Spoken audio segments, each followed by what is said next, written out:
If you're an elementary music teacher and you're feeling overwhelmed about what to teach and when, then this video is for you. Hello, whimsically musical teachers, and welcome to the channel. If you don't know me, my name's Rainey. I teach elementary music at a school in Central Florida, and this channel is to just help elementary music teachers with curriculum, with lesson ideas, activities, strategies, tips, tricks, all of the things to make us all better music educators, because we work better when we work together. Today's video is a very special one and a very important one to me because it's back to school season, right? I actually am back at work already. Yes, I want to cry. I'm back at school already. Not with kids yet. They don't come until a week and a half from when you're seeing this, but I do have school already. And what's really important at the beginning of the year is to make sure that you feel ready and you know what you're doing and you have a plan, right? You need to start with your scope and sequence. Now, if you don't know what a scope and sequence is, we're going to talk all about it. I'm going to give you tips and tricks for it. And at the end, I have a very special gift for you. So make sure to stay tuned till the end. Now, as I mentioned before, we're going to talk about how to create a simple, flexible, and realistic scope and sequence for elementary music, as this is one of the most important planning tools that you can have in your music teacher toolbox. So we're going to break it down together. A scope and sequence is basically your year at a glance. It's the starting point for planning your music curriculum.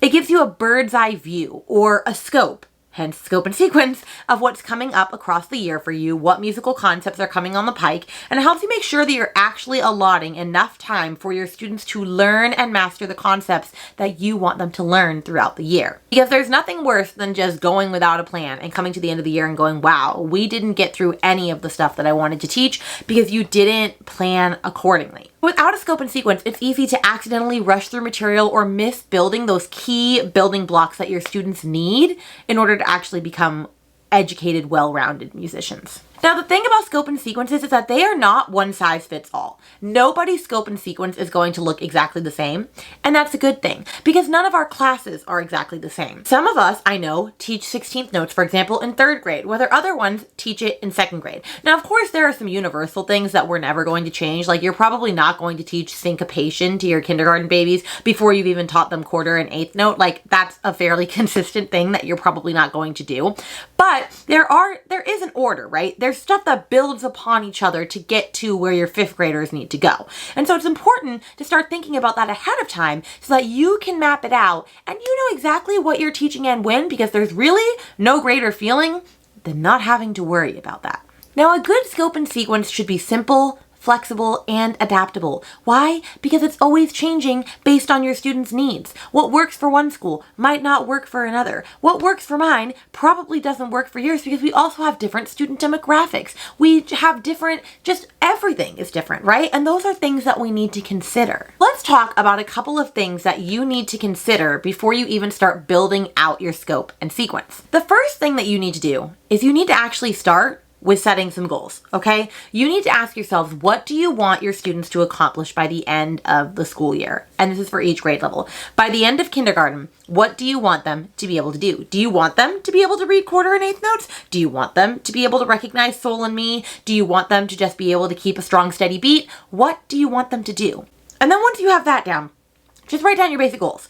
Move on to 1st grade. What would you like in an ideal world where you would like them to be by the end of 1st grade? And so on and so forth, and complete that for all of them. Because once you've got your goals, you can then start to break them down into specific musical concepts and begin stacking them and building them upon each other in order, in succession for grade level.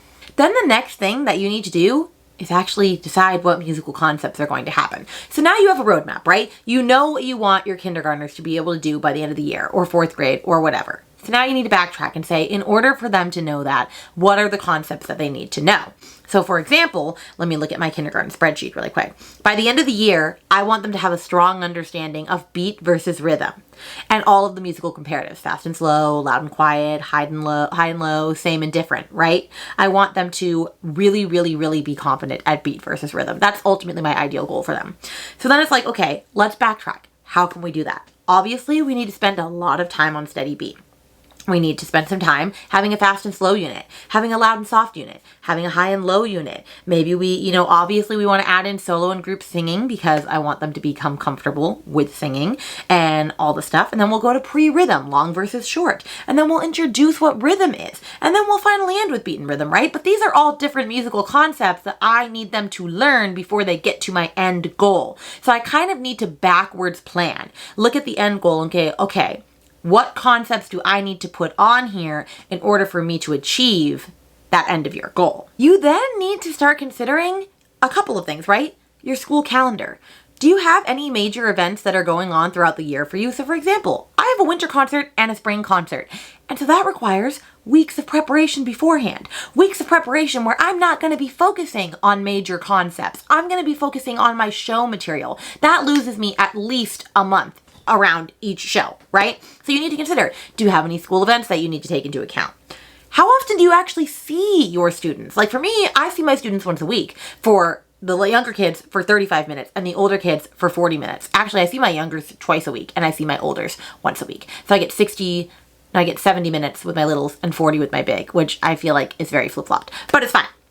Anyway, some of us might have a longer rotation where we don't see all of our babies even within the same week, or you see them for longer than me, or you see them for shorter than me. And so you need to think, okay, how many times am I actually going to see my babies throughout the year? And of course we have to remember that there's going to be things like President's Day, holidays on Mondays, holidays on Fridays. For me, hurricane days, because hurricanes are a thing in Florida, snow days maybe for you. There's going to be other times that we can't predict that you're going to lose time, right? And so with that though, you need to consider when you're mapping out your concepts, how often you see your students so that you actually give yourself enough time to be able to teach the concepts. Because if you only give yourself a month and you happen to do it during like January, for example, you have to think of when you come back to school. You're going to lose time for MLK Day. You're going to lose a couple of different things, right? And then before you know it, you don't actually have enough time like you thought that you did. You also need to consider where your students are at skill-wise. Now, here's the deal.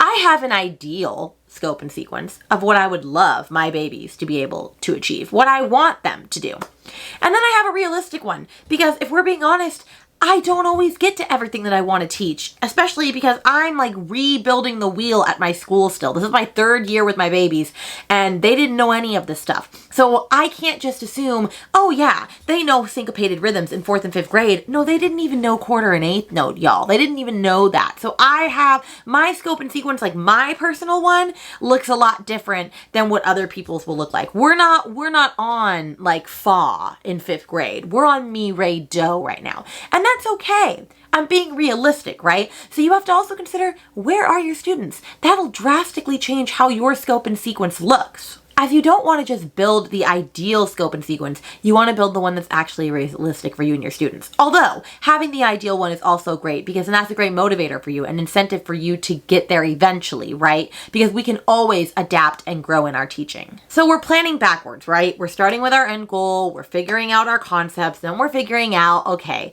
how long is it going to take me to teach this concept? I have heard that it can take anywhere between 6 to 10 lessons for music, like, sink in. So think of that accordingly. So for me, for example, if that's 6 to 10 lessons for me, that's like 3 months for my older kids, and that's a month for my littles, like a month. So you have to think about that. What time do you have, and then where can you allot in these major concepts? And of course, you have to also remember, we're going to be teaching more than one concept at a time, right? We're not just going to have enough time to only focus on one, but like you have major primary content, and then you have like secondary ones that are not going to take very long to accomplish. Like example, the 4 voices with my kinder babies, I don't need to spend an arm and a leg amount of time on that. That's something that I can easily breeze through pretty quickly. Same thing for things like solo singing versus group singing, right? Like I don't need to spend my whole lifetime on that, but that's going to be something that I'm also interweaving at the same time as these major concepts. Then once we've built backwards, we need to make sure that it all aligns and that we're stacking it in the right order. So you need to sit down and start with rhythm and say, how am I going to teach this? What is the order of events? So for example, for me, I always start with quarter and eighth note, and then we build to quarter rest, and then we go to half note, and then we go to 16th notes, and then we go to, you know, T ticka ticka T, and then we keep going, and eventually we get to syncopa, and by the end we're getting to like timka, and like all these other, oh, dotted quarter note is in there at some point. We're getting to all these different rhythm patterns, right? And then for example, are you a person that starts with sol mi, or do you start with mi re do? When do you get to the pentatonic scale? When do you get to the whole scale? You need to map that out and then make sure that that aligns across all the grade levels, because if you put 16th notes in first grade and they don't even know how to read quarter and eighth note, then you're doing something wrong. Now there's also many ways that you can do this, right? You can map this out yearly, you can map this out monthly, you can map this out weekly. I like to look at it all in one foul swoop, kind of like a roadmap, so from there I can chunk it out month by month or week by week if needed, but I typically like to look at it at a year, so I just have the whole bird's eye view right in front of me. So now we've talked about all of the steps and all of the things that you need to do in order to have a good scope and sequence, but how the hell do you build one? I mean, well, I will say, I did not just sit here and do all this by myself. I definitely looked up scope and sequences from like Kadai and Orff. I looked those up for sure. And then I adapted it to fit what I needed, and I made my own scope and sequence. And so I'm going to give you a quick little look behind the curtain, if you will, at my scope and sequence. The exciting gift that I was talking to you about is the thing that I'm about to show you, you get to have for free 99, y'all. Free 99. It is a scope and sequence that I made for each grade level, and I have 2 copies for you. I have the one that is pre-made, pre-filled out with like my scope and sequence, and then I have an editable one for you to use at your own will, okay? This is free for you so you can start off the year with a bang. So just click the link underneath this video and you will have access to it. But let's just do a little deep dive and let you see really quickly what I've been working on, right? So for example, here is kindergarten. We'll whiz through these. We're not going to spend a lot of time on these because you're going to get to access these yourself. But this is an example of having it August through May, because that's when my runs. If yours is September through June, you can easily adapt that on the editable document.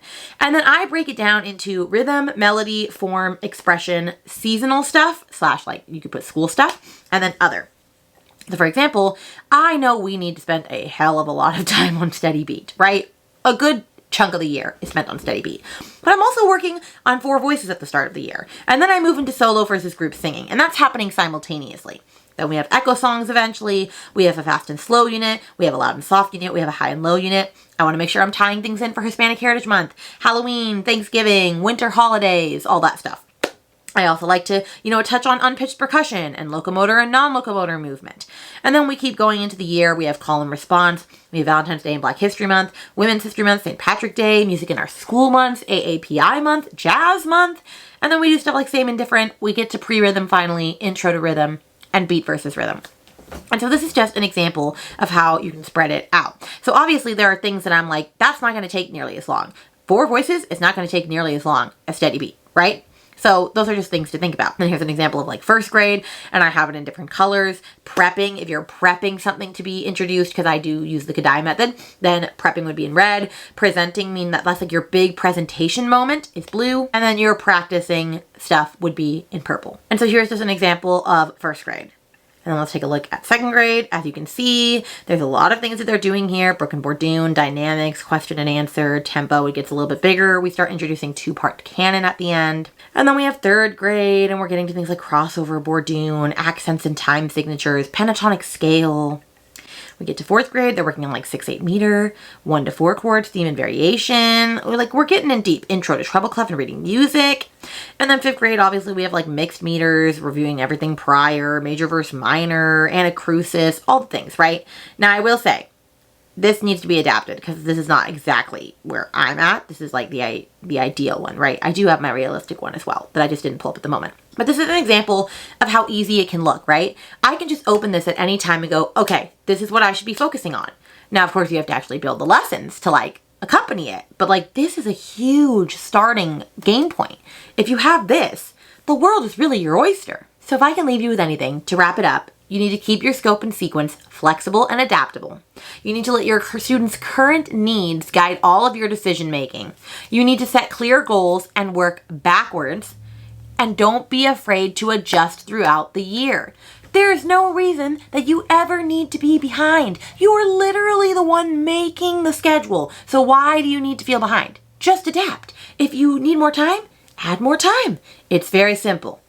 You can adapt. Whether you're new to teaching music or you're just trying to make things feel a little bit more streamlined, having a scope and sequence is one of the best ways that you can stay grounded and use your time purposefully. I hope that this was super helpful for you. If you found this helpful, please let me know. Give this video a thumbs up, like and subscribe, comment down below. Please make sure to also get your free scope and sequence underneath this video. If you need more help than that, I also have a wonderful back to school bundle that can help you get ready for the school year. It includes a songs and concepts list where I put out a bunch of songs for each grade level and what concepts they teach that coincides with your scope and sequence. It has first day of music slides. It has first day of music rhythm games. It has first day of music lesson plans that are written out already for you. It has agenda slides. It has all the dang things. So if you're like, I need that in my life, that is also underneath this video because I want to help you start your school year off as well as you possibly can. So make sure to start now so that you don't get behind for later. And then don't forget to subscribe to my channel for more tips, tricks, and inspiration for your music classroom. I really greatly appreciate it.